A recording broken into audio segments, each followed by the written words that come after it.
این تو دنیا امروز باید همگانی بشه که امام حسین علیه السلام کی بودن، چرا کشته شدن، اونایی که امام حسین رو کشتن کی بودن، چرا کشتن، ریشش کجاست.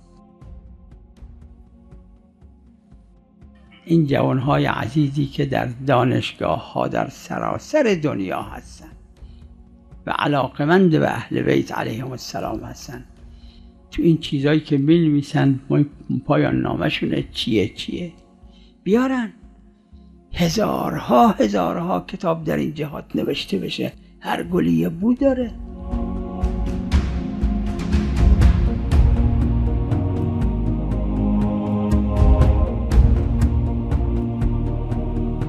یک کشور چرا چند هزار طبیب توش هست؟ به درد میخوره هر یه دونه بیشتر بهتر، یه دونه بیشتر، یه دونه مریض زودتر بهتر سریعتر مداوا میشه. نگید انقدر کتاب نوشتن، انقدر کتاب هست، اولا به اکثر بشر دنیا نرسیده.